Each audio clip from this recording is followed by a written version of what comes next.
Senhor presidente, senhoras e senhores deputados, quero hoje, senhor presidente, completar com o meu terceiro pronunciamento uma abordagem objetiva sobre um aspecto que envolve a intervenção adjetivada concretamente como militar pelo presidente da República na segurança do Rio de Janeiro.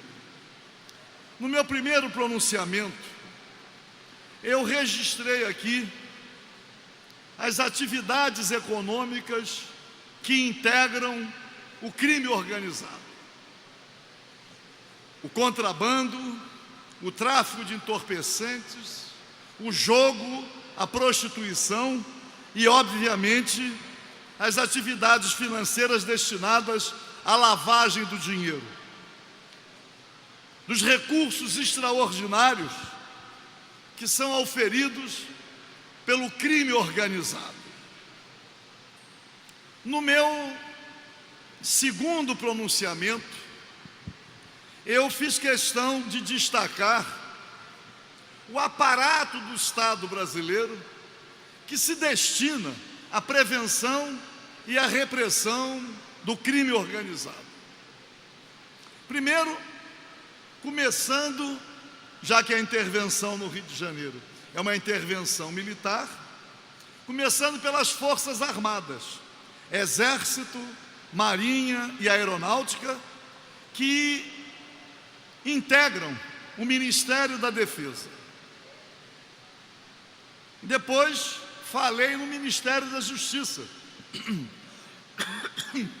com a Polícia Federal e a Polícia Rodoviária Federal. Obviamente que agora, com a criação do Ministério da Segurança Pública, houve uma modificação. Mas falei também no Ministério da Fazenda, com a Receita Federal, Banco Central e COAF.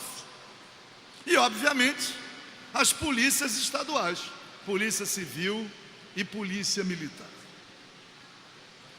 O Exército Brasileiro é a força terrestre, a Aeronáutica é a força aérea e a Marinha, a nossa força naval.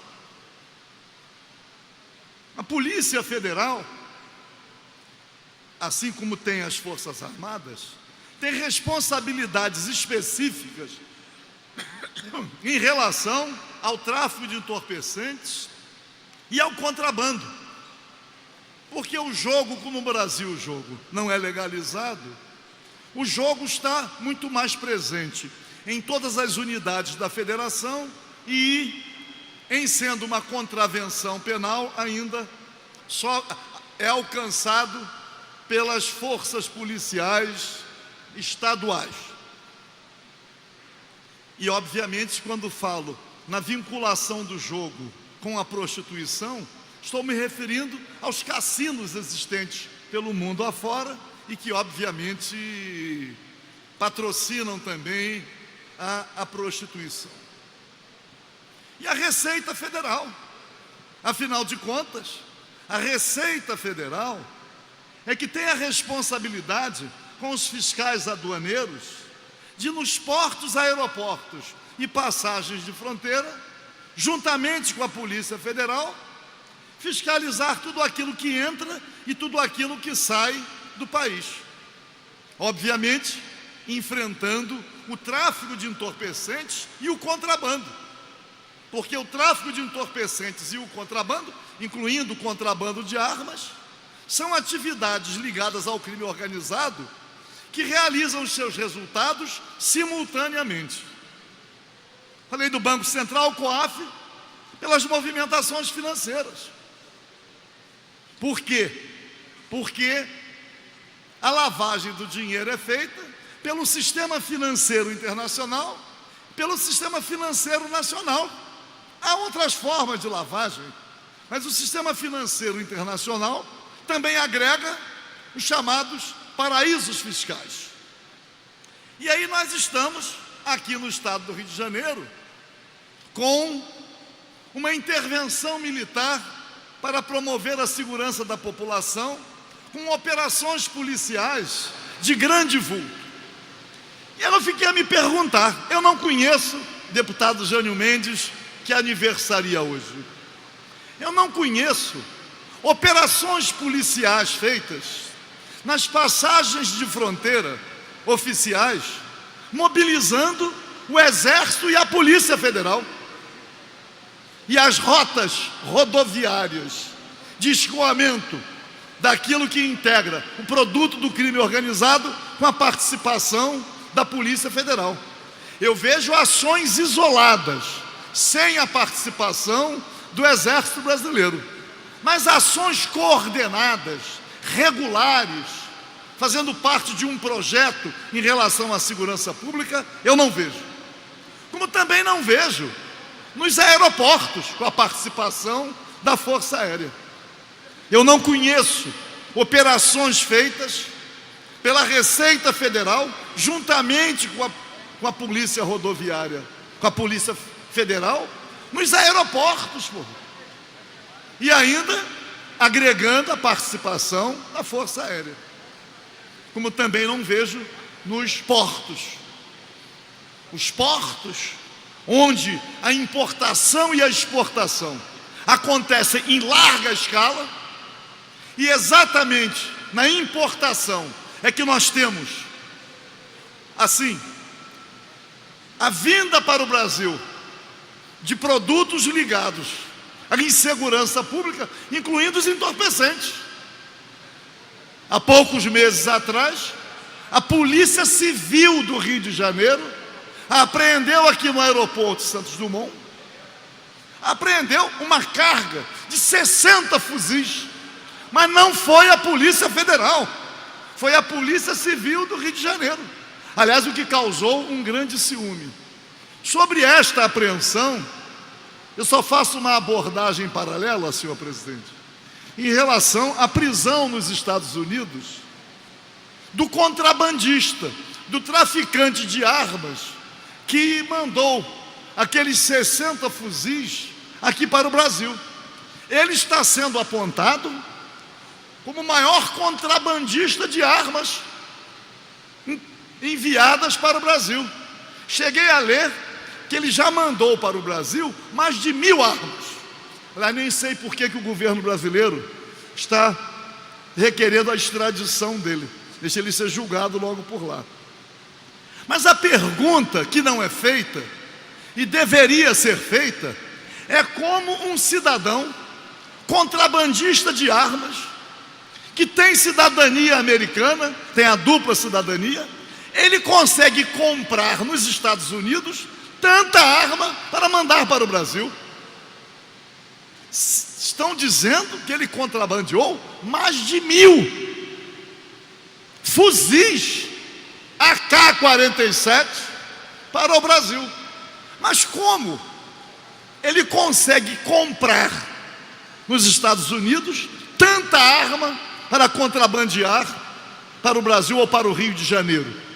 Afinal de contas, lá não tem nenhuma fiscalização. É possível um cidadão comprar mais de 1000 armas para contrabandear? Quais os expedientes que ele usa nos Estados Unidos para comprar tantas armas? Mas eu insisto ainda na linha do meu pronunciamento em relação agora aos portos, aeroportos e passagens de fronteira clandestinos.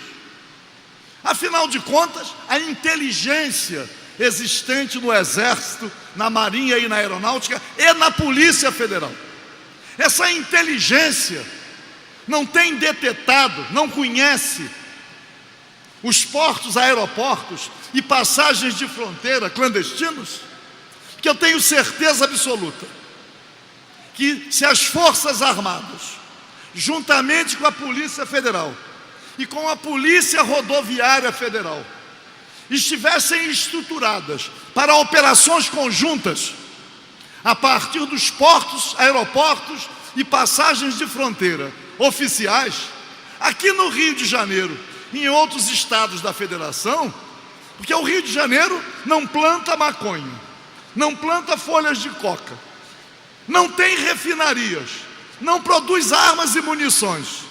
Então tudo isto chega ao Rio de Janeiro como? Como se dá o contrabando? Pelos portos, aeroportos e passagens de fronteira oficiais e pelos portos, aeroportos e passagens de fronteira clandestinos. Mas quem é que tem a responsabilidade de promover, em homenagem à segurança da população, ações preventivas e repressivas em relação a tudo isso? E a questão, obviamente, que incorpora a Receita Federal, o Banco Central e o COAF. A Receita Federal, queria saber quantos fiscais aduaneiros tem o Rio de Janeiro? Qual a ligação da Polícia Federal com a Receita Federal nos portos, aeroportos e passagens de fronteira? Como é feita a fiscalização, a inspeção em todos os contêineres que chegam ao Brasil com mercadorias importadas? Então, senhor presidente, eu tenho certeza de que a intervenção, é claro, porque muita gente, é claro que nós sabemos que uma intervenção militar, obviamente, nos traz a figura da repressão militar, que as Forças Armadas têm outra destinação. As Forças Armadas, vou concluir, senhor presidente, vão praticar, porque isto é inerente à ação das Forças Armadas. Os militares também são preparados para a guerra. Os militares não representam forças de intervenção no território nacional. E nós não podemos acolher que os favelados, os excluídos, sejam vistos como os inimigos da pátria. Vão ser vítimas, e já estão sendo, de muitas arbitrariedades. E aí, senhor presidente, já estamos vendo, diz assim, não, vão atacar a corrupção policial. Quer dizer que agora eles estão querendo atribuir o fracasso da política de segurança pública no estado do Rio de Janeiro aos policiais civis e militares. Eles não estão assumindo a responsabilidade que eles próprios têm. Se for para tratar com exceções, um sargento do Exército foi preso como sendo o armeiro do tráfico. E nós vamos dizer que o Exército precisa ser fiscalizado em relação à lisura no comportamento dos seus integrantes, dessa maneira espetaculosa, para desmoralizar ainda mais as instituições policiais do nosso Estado? O que é que eles pretendem? Então, senhor presidente, eu venho a esta tribuna dizer que, embora qualquer cidadão de bem em sã consciência deva estar torcendo, como todos nós estamos torcendo, para que haja algum êxito nessa chamada intervenção, é preciso reconhecer que estamos diante de grave desvio de função, mas dizer também que tem todas as possibilidades para dar errado, e ainda vai jogar por terra a imagem das Forças Armadas e seguramente vai alcançar uma carreira de um general que seguramente teve a oportunidade de chegar ao último posto no Exército Brasileiro depois de muito reconhecimento e de muita luta. Muito obrigado.